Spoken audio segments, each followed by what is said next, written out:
बिस्मिल्लाहिर्रहमानिर्रहीम। मोहतरम नाजरीन, अस्सलाम वालेकुम। मेरा नाम ब्यूटी ऑफ इस्लाम। किसी गांव में एक गरीब आदमी रहता था। वह दिन भर जंगल में लकड़ियां काटता और कस्बे में जाकर बेचता था, मगर जो पैसे मिलते वह घर के खर्च के लिए बहुत काम होते। अक्सर ऐसा होता कि वह और उसकी पत्नी भूखे ही सो जाते। एक दिन वह थका हारा घर आया और पत्नी से कहने लगा, हम कब तक यूं ही गुजारा करेंगे? मेरा ख्याल है कि मैं किसी दूसरे गांव जाकर मजदूरी करूं ताकि हमारे हालात बेहतर हो सके। पत्नी ने सब्र के साथ मुस्कुराते हुए जवाब दिया, अगर यही तुम बेहतर समझते हो तो जाओ, मैं तुम्हारा इंतज़ार करूंगी। यह सुनकर वह व्यक्ति सफ़र के लिए निकल पड़ा।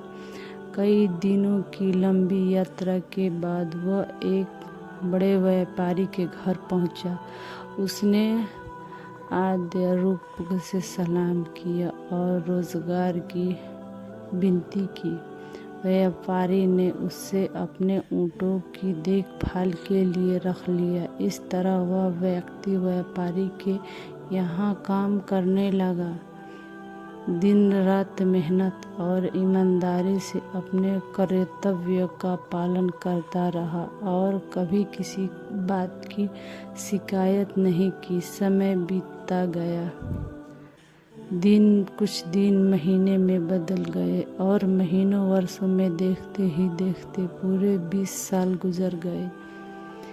एक दिन उस अपने घर की याद सताने लगी। वह व्यापारी के पास गया और अदब से कहा, मैंने आपकी 20 साल सेवा की है, अब मैं अपने घर वापस जाना चाहता हूँ, मुझे इजाज़त दे। व्यापारी बड़ा नेक और सखी था। उसने उस व्यक्ति को कपड़े और बहुत सारे ऊँट देकर माला माल कर दिया और खुशी खुशी रुखसत किया। वह घर की तरफ रवाना हुआ। सफ़र बहुत लंबा था। चलते चलते शाम हो गई और वह दिन भर की मुसाफात से थक चुका था। उसने इधर उधर नज़र दौड़ाई तो दूर उसे एक झोपड़ी दिखाई दी जहाँ एक दरवेश रहता था। उसने वहाँ रात गुजारने का इरादा किया। जब रात हुई तो उसने दरवेश से कहा, मेरा सफ़र बहुत लंबा है, मुझे कोई नसीहत फरमा दे। दरवेश ने कहा, मैं तुम्हें नसीहत तो दूंगा, लेकिन उसकी कीमत लूँगा। हर नसीहत के बाद एक ऊँट। वह व्यक्ति मुस्कुराकर बोला, मैं मालदार हूँ, अगर नसीहत कीमती है तो एक ऊँट क्या चीज़ है। उसने पहला ऊँट दे दिया। दरवेश ने पहले नसीहत दी, जब भी आसमान पर सितारे एक सीधी कतार में नजर आए तुरंत किसी पहाड़ पर चले जाना। वह व्यक्ति हैरान होकर बोला, यह नसीहत किस काम की? कोई और नसीहत बताए। दरवेश ने कहा, नई नसीहत की अलग कीमत होगी। उसने दूसरा ऊँट दे दिया। दरवेश ने कहा, जब कोई व्यक्ति बहुत ज़्यादा खुशामद करने लगे और उसकी आंखें में शैतानी चमक दिखाई दे तो फौरन उससे दूर हो जाना, वह तुम्हें कत्ल कर देगा। वह व्यक्ति फिर बोला, यह नसीहत भी समझ में नहीं आए, एक और बताइए। फिर दरवेश ने तीसरी नसीहत दी, सब्र कर लेना, लेकिन कभी किसी इंसान को कत्ल मत करना। अगली सुबह वह 3 ऊँट देखकर खामोशी से अपनी राह पर चल पड़ा।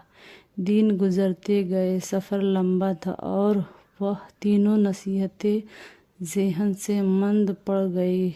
एक रात वह एक गांव पहुंचा और वहां रात गुजारने का इरादा किया।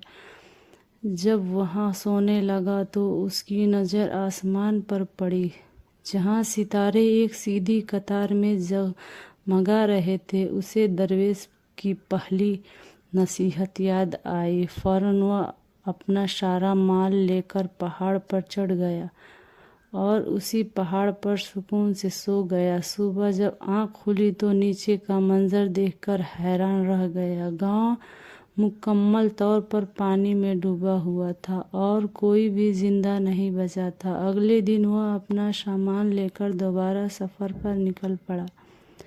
चलते चलते दिन ढलने लगा। दूर उसे एक घर नजर आया। उसने सोचा, आज रात यहीं गुजार लेता हूँ। वह उस घर के मालिक के पास पहुँचा और उससे एक रात ठहरने की इजाज़त मांगी। घर के मालिक ने बड़ी खुशामदद की और उससे रहने की जगह दे दी, लेकिन उसकी आंखों में अजीब सी शैतानी चमक थी। यह देखकर ही उसे दरवेश की दूसरी नसीहत याद आ गई। रात को उसने अपना बिस्तर ऐसे फैला दिए कि लगे वह सो रहा है और खुद अपने माल के साथ चुपके से दूर हट गया। कुछ देर बाद उसने देखा कि वह व्यक्ति हाथ में खंजर लिए बिस्तर पर वार कर रहा था।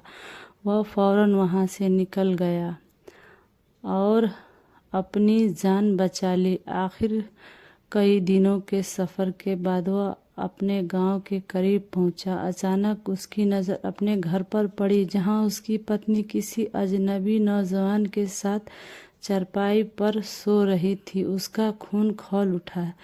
दिल में आया कि उस नौजवान को कत्ल कर दे। जैसे ही कदम आगे बढ़ाया, उसे दरवेश की तीसरी नसीहत याद आ गई।